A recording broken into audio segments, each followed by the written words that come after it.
दार्जिलिंग एक ऐसा hill station जिसे क्वीन ऑफ हिल्स के नाम से भी जाना जाता है। यहाँ की ठंडी हवा, एंडलेस टी गार्डन, बादलों में छुपे mountains, famous toy train ride और गर्मा गर्म मोमोज की खुशबू इस जगह को और स्पेशल बना देते हैं।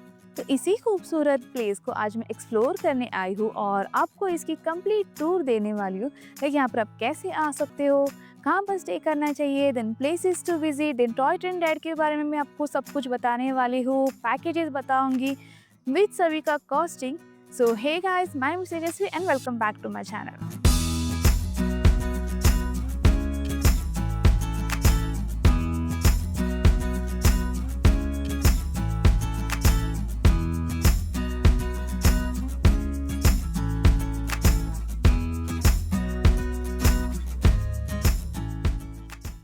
एज दार्जिलिंग एक हिल स्टेशन है, तो यहाँ तक आने के क्या क्या वेज है वो जान लेते हैं। First is by train. अगर आप ट्रेन से आते हो तो आपको न्यू जलपाईगुड़ी या फिर सिलीगुड़ी रेलवे स्टेशन तक आना होगा, जो कि 60 to 70 किलोमीटर के डिस्टेंस पर है फ्रॉम दार्जिलिंग। और फिर रेलवे स्टेशन टू दार्जिलिंग आने के मल्टीपल वेज है, जिसमें से सबसे फर्स्ट इज कैब। यहाँ पर अगर आप शेयरिंग कैब से आते हो तो 250 रुपीज़ पर पर्सन चार्जेस रहता है। और उसके बाद अगर आप प्राइवेट कैब करते हो तो वो कुछ 3500 से लेकर 4000 रुपीज़ के बीच चार्जेस लेते हैं। एंड द सबसे cheapest way to reach Darjeeling from railway station is by bus. Government bus से आप आ सकते हो फ्रॉम सिलीगुड़ी, जो कुछ 100 रुपीज़ चार्जेस लेते हैं। अब लास्टली यहाँ पर टॉय ट्रेन भी चलती है। आपको न्यू जलपाईगुड़ी रेलवे स्टेशन से दार्जिलिंग तक की टॉय ट्रेन मिल जाएगी, which takes around 7 hours to reach Darjeeling. तो टॉय ट्रेन के बारे में मैं सारी डिटेल्स आपको अलग से इस वीडियो में बता दूंगी, तो ये वीडियो बिना स्किप किए हुए पूरा देखना। अब अगर आपको ये सब ट्रांसपोर्ट खुद से अरेंज करना पसंद नहीं है तो एक और ऑप्शन है, दैट इज पैकेज का। आप eTripto.in से आपका पैकेज जो है वो बुक करवा के ले सकते हो। वो आपके लिए सारी चीज़ें अरेंज करके दे देंगे, like pickup, then sightseeing, stay, food and everything. तो आपको बस आपकी ट्रिप जो है एंजॉय करनी है। After this next option is by air. Darjeeling तक आने के लिए nearest airport is Bagdogra international airport, जो कि 73 किलोमीटर के डिस्टेंस पर है। और एयरपोर्ट से भी आपको कैब वगैरह मिल जाएगी, जो कुछ अराउंड 350 to 400 रुपीज़ चार्जेस लेती है शेयरिंग का। एंड अराउंड 3500 से लेकर 4000 रुपीज़ लेती है प्राइवेट कैब का। अब एयरपोर्ट से आप वीज राइड करके भी आ सकते हैं। It's a sharing taxi service जिसमें सीट बुक करने मिलती है, तो यू कैन चेक आउट उनकी लिंक मैंने डिस्क्रिप्शन में शेयर की है। एंड लास्टली आप बस से भी आ सकते हो। अब एयरपोर्ट से वैसे तो बसेस नहीं चलती, आपको एयरपोर्ट से एक शॉर्ट राइड करके सिलीगुड़ी तक आना होगा। एंड देन फ्रॉम सिलीगुड़ी से आप दार्जिलिंग के लिए बस करके आ सकते हो, विच ओनली टेक्स 100 रुपीज़। तो दार्जिलिंग तक आते कैसे हैं ये तो हमने देख लिया, बट दार्जिलिंग आके आप यहाँ इंटरनली कैसे घूम सकते हो उसके बारे में जानेंगे। दार्जिलिंग की साइट सीइंग आप दो तरीके से कर सकते हो, एक है कैब और दूसरा है बाइक ऑन रेंट। तो सबसे फर्स्ट मैं आपको कैब के बारे में बताती हूँ। यहाँ पर sharing as well as private cab का ऑप्शन है, जो फुल डे या फिर हाफ डे की साइट सीइंग कराते हैं। अगर आप प्राइवेट कैब करते हो तो कुछ 1800 से लेकर 2500 रुपीज़ के बीच चार्जेस लेते हैं। वही अगर आप शेयरिंग कैब करते हो तो वो कुछ 200 से लेकर 400 के बीच पर पर्सन चार्जेस लेते हैं। बट देन शेयरिंग में एक टाइम पे 10 लोग रहते हैं एक कैब में। अब after this next option is bike on rent. Darjeeling में आपको बाइक रेंट पर मिल जाएगी, जिसका कॉस्ट है 500 से लेकर 1500 रुपीज़ के बीच। 500 to 700 रुपीज़ में आपको स्कूटी मिल जाएगी। वही अगर आप बाइक लेते हो तो उसका कुछ 1200 से 1500 रुपये स्टार्टिंग कॉस्ट रहता है। तो ये जो भी कॉस्ट है वो डिपेंड करता है कि आप कौन सी टाइप ऑफ बाइक लेते हो उसके ऊपर। अब कॉस्ट जो है वो एज पर सीजन चेंज भी होता रहता है। तो अगर आपको करंट कॉस्टिंग के बारे में जानना होगा तो मैंने कुछ बाइक रेंटल सर्विसेज के नंबर स्क्रीन पर एज वेल एज नीचे डिस्क्रिप्शन में शेयर किए हैं, आप उन्हें डायरेक्टली कॉल करके पूछ सकते हो। So after transportation and internal transportation, now let's talk about accommodation. Darjeeling में ज़्यादातर लोग यहाँ के मेन मॉल रोड के पास ही स्टे करना प्रेफर करते हैं। यहाँ पर आपको बजट से लेकर लग्जरियस स्टे के ऑप्शन मिल जाएंगे, जिसमें home stay, hotel stay, amazing view वाले स्टे, ऐसे काफ़ी सारे ऑप्शंस हैं। तो मैंने कुछ बेस्ट रेटेड स्टे के नाम यहाँ स्क्रीन पर मेंशन किए हैं, डू चेक दैट आउट। ये सभी मॉल रोड के नियर बाय है, तो आप इवनिंग में वॉकिंग ही मॉल रोड आ सकते हो। तो आप इनमें से कोई भी स्टे का ऑनलाइन बुकिंग कर सकते हो, बस एक बार रीसेंट रिव्यू ज़रूर चेक कर लेना। अब मैंने पिंक माउंटेन होटल में स्टे किया था थ्रू ई ट्रिप्टो, जो कि मॉल रोड के एकदम पास ही में है, और यहाँ की रूम्स काफ़ी क्लीन एंड स्पेशियस थे। And the best part of this hotel was food, काफ़ी अमेजिंग एंड एकदम टेस्टी फूड है इनका। तो अगर आपको भी hotel, sightseeing, then pickup and drop वगैरह का बुकिंग करना होगा तो आप ई ट्रिप्टो से कनेक्ट कर सकते हो। इनके पास दार्जिलिंग के भी पैकेजेस अवेलेबल है, तो मैंने इनका कॉन्टैक्ट नंबर नीचे डिस्क्रिप्शन में और स्क्रीन पर शेयर किया है, do check that out. So guys, after everything, now let's talk about places. Darjeeling घूमने के लिए वैसे तो 1 से 2 दिन काफ़ी होते हैं। एक पूरे दिन का अगर आप साइट सीइंग बुक करते हो तो आप मेजॉरिटी ऑफ द प्लेसेस यहाँ एक दिन में ही कवर कर सकते हो। अब दार्जिलिंग आने का बेस्ट टाइम है फ्रॉम मार्च टू मई, जब वेदर एकदम क्लियर रहता है और यही पीक सीजन है, तो ज़्यादातर टूरिस्ट इसी टाइम पर आना पसंद करते हैं। वही अगर आप यहाँ पर अक्टूबर से नवंबर के बीच आते हो, दैट इज पोस्ट मानसून, तो वो टाइम आपको यहाँ पर एकदम ग्रीनरी देखने मिलेगी, ब्लूमिंग सीजन रहता है, एंड इस दौरान कांचनजंगा की काफ़ी ब्यूटीफुल व्यूज़ भी देखने को मिलते हैं। और लास्टली, अगर आपको यहाँ के ठंडी के मज़े लेने हो तो आई विल रेकमेंड कि आप यहाँ पर दिसंबर टू फेब के बीच आए। अब वैसे देखा जाए तो दार्जिलिंग का वेदर एकदम अनप्रिडिक्टेबल रहता है, कभी एकदम क्लियर तो कभी अचानक से बारिश स्टार्ट होती है, तो be prepare for that. Okay, so after everything अभी हम देखते हैं यहाँ के places to visit. First is Tiger Hill. ये एक व्यू पॉइंट है जहाँ से कांचनजंगा का काफ़ी अमेजिंग व्यू दिखाई देता है, एंड ज़्यादातर लोग सनराइज के टाइम यहाँ पर आना पसंद करते हैं। यहाँ अर्ली मॉर्निंग आने के लिए आपको कैब बुक करनी होती है, जो आपको अराउंड 4 to 4:30 के आसपास पिकअप करके इस पॉइंट तक लेके आते हैं। यहाँ से सनराइज के टाइम कांचनजंगा का व्यू देखने के लिए वेदर क्लियर होना चाहिए। अगर वेदर क्लियर नहीं होगा तो आपको कुछ भी नहीं देखने मिलेगा। अनफॉर्चुनेटली जब मैं गई थी तभी वेदर क्लियर ना होने की वजह से ना मुझे सनराइज दिखा, ना ही कांचनजंगा माउंटेन। अब आप चाहे तो यहाँ पर इवनिंग के टाइम पर भी आ सकते हैं, यहाँ पर थोड़े बहुत स्नैक्स के स्टॉल्स वगैरह भी है। अब इसके बाद next place is Japanese temple and peace pagoda. Japanese temple एकदम ट्रेडिशनल स्ट्रक्चर में बनाया हुआ है, जिसके अंदर भी आप जा सकते हैं, एंड फॉर पीस पैगोडा आपको कुछ स्टेयर्स चढ़ के ऊपर जाना होगा। अब अगर आप सनराइज देखने टाइगर हिल जाते हो तो उसी के साथ ये 2 प्लेसेस दिखाए जाते हैं, और फिर ये 3 प्लेसेस देख के आपको वापस होटल में ड्रॉप किया जाता है फॉर ब्रेकफास्ट, और फिर कुछ 2 आवर्स के ब्रेक के बाद आप आपकी साइट सीइंग जो है वो वापस कंटिन्यू कर सकते हो।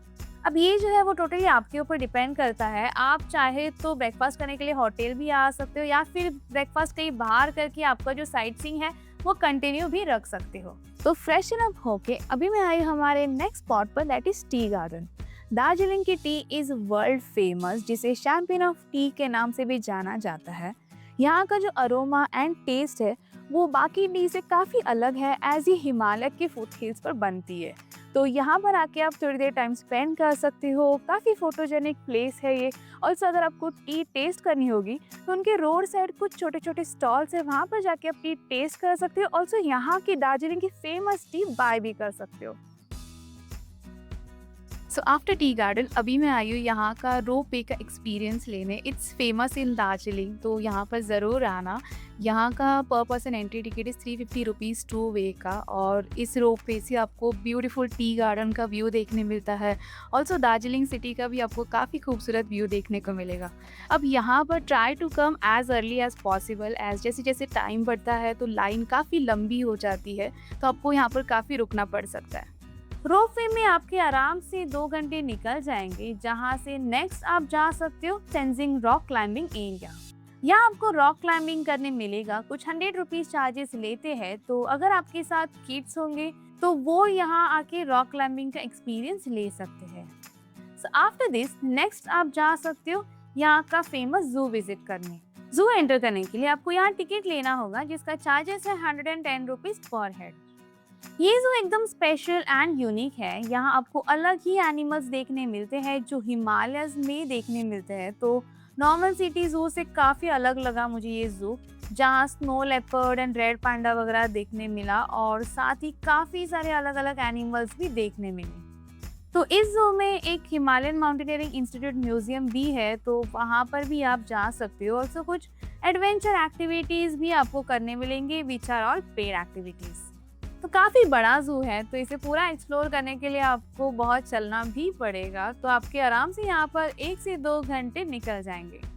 अब next is Batasia loop and घूम मोनेस्ट्री। ये 2 पॉइंट्स पर आपको कैब लेके जाती है, बट देन अगर आपने दार्जिलिंग की famous toy train ride book की होगी तो आप ये 2 पॉइंट उस दौरान विजिट कर सकते हैं, एज ये दोनों भी पॉइंट्स पर ट्रेन 20 मिनट्स के लिए रुकती है। तो अभी हम उसी के बारे में जानेंगे। तो अभी मैं आपको बताती हूँ one of the most famous attraction of Darjeeling, that is Darjeeling toy train known as Darjeeling Himalayan railway. This is one of the iconic mountain railway in the world, जो बिल्ड किया था 1881 में, और ये एक यूनेस्को वर्ल्ड हेरिटेज साइट है। ये train आप 2 डिफरेंट वेज में एक्सपीरियंस कर सकते हो। एक है फुल जर्नी और दूसरी है joy ride. Full journey starts from NJP to Darjeeling which takes around 7 to 8 hours, और ये एक बहुत ही सीनिक रूट है जो जंगल टी गार्डन्स के थ्रू आता है। और अगर आपको इसका सिर्फ एक्सपीरियंस चाहिए होगा तो you can book a joy ride. अब जॉय राइड में भी 2 टाइप के ट्रेन है। एक है स्टीम लोकोमोटिव, जो एक ब्रिटिश एरा का स्टीम इंजन है, और दूसरा है डीजल लोकोमोटिव। स्टीम इंजन का कॉस्ट अराउंड 1500 रुपीज होता है, वही diesel engine will cost you around 1000 rupees per person. ये ट्रेन का बुकिंग आप IRCTC की वेबसाइट से कर सकते हो। फॉर जॉय राइड आपको फ्रॉम स्टेशन दार्जिलिंग सिलेक्ट करना होगा, जिसका station code is DJ, and then 2 में आपको सिलेक्ट करना होगा DJRZ, that is Darjeeling Joy ride. Peak season में इसकी टिकट जो है वो बहुत जल्दी सोल्ड आउट हो जाती है, तो आई विल रेकमेंड कि आप ये प्री बुक करके ही आए।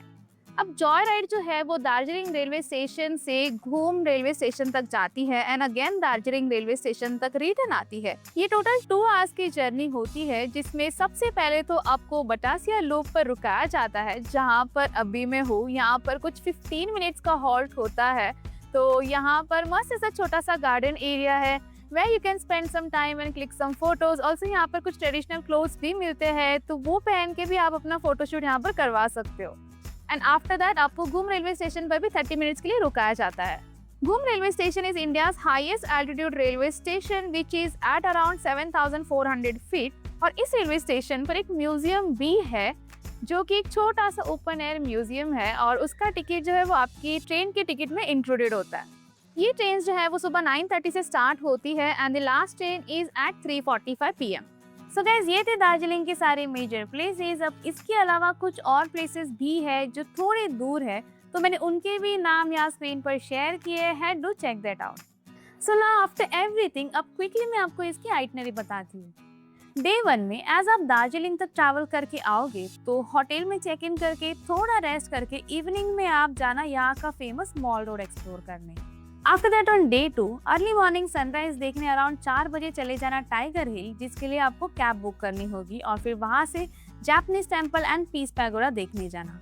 ये 3 प्लेसेस के बाद आपको वापस होटल में ड्रॉप किया जाता है फॉर ब्रेकफास्ट, और 2 घंटे बाद आपकी वापस टूर जो है वो स्टार्ट होती है। तो ये चीज़ ऑप्शनल है, आपका ब्रेकफास्ट स्टे के साथ इंक्लूडेड होगा तो ही आप जाना, और एल्स आप डायरेक्टली साइट सीइंग आपकी कंटिन्यू भी रख सकते हैं। तो after this next you can go to tea garden. Darjeeling की टी काफ़ी फेमस है, तो मस्ट विजिट स्टॉप है ये, जहाँ टी पाउडर वगैरह भी आप बाय कर सकते हैं। और फिर उसी के थोड़े डिस्टेंस पर है टेंजिन रॉक क्लाइंबिंग एरिया। अब नेक्स्ट आप जाना यहाँ के रोप वे का एक्सपीरियंस लेने, और फिर वहाँ से आप जा सकते हैं दार्जिलिंग का फेमस जू विजिट करने। अब इसके बाद 2 पॉइंट्स पर लेके जाते हैं, that is Batasia loop and घूम मोनेस्ट्री। बट मैं रेकमेंड करूँगी कि आप दोपहर अराउंड 3 के आसपास वाली टॉय ट्रेन राइड बुक करना, और उस राइड के दौरान ये 2 पॉइंट्स जो है वो एक्सप्लोर करना, एज टॉय ट्रेन जो है वो ये दोनों भी पॉइंट्स को रुकती है फॉर 20 मिनट्स। अब अगर आप एक और दिन के लिए दार्जिलिंग में रुकते हो तो आप यहाँ के कुछ और प्लेसेस भी एक्सप्लोर कर सकते हो ऑन डे 3, जो कि सिटी से थोड़े दूर है। मैंने तो दार्जिलिंग की टूर ई-ट्रिप्टो से बुक की थी, तो मुझे काफ़ी इजी पड़ा था। सब कुछ उन्होंने अरेंज करके दिया था, लाइक एयरपोर्ट से pickup and drop, then hotel, dinner, breakfast and sightseeing का पैकेज वगैरह सब कुछ उन्होंने ही किया था। तो अगर आप भी दार्जिलिंग आना चाहते हो तो आप इनकी वेबसाइट पर दार्जिलिंग के पैकेजेस देख सकते हो। वैसे तो दार्जिलिंग काफ़ी छोटा है, तो आप दार्जिलिंग के साथ गैंगटॉक का टूर भी क्लब कर सकते हो। इनके पास टूर कस्टमाइज करने के भी ऑप्शंस है। मैंने भी दार्जिलिंग एंड सिक्किम साथ ही में किया था, तो अगर आपको सिक्किम के बारे में जानना होगा तो मैंने उसके ऊपर भी वीडियो बनाया है। आपको उसकी लिंक नीचे डिस्क्रिप्शन में ऑल्सो आई बटन पर मिल जाएगी। तो ओवरऑल मुझे ई-ट्रिप्टो की सर्विस काफ़ी ज़्यादा अच्छी लगी, और सो प्राइजेस भी काफ़ी जेन्युइन है।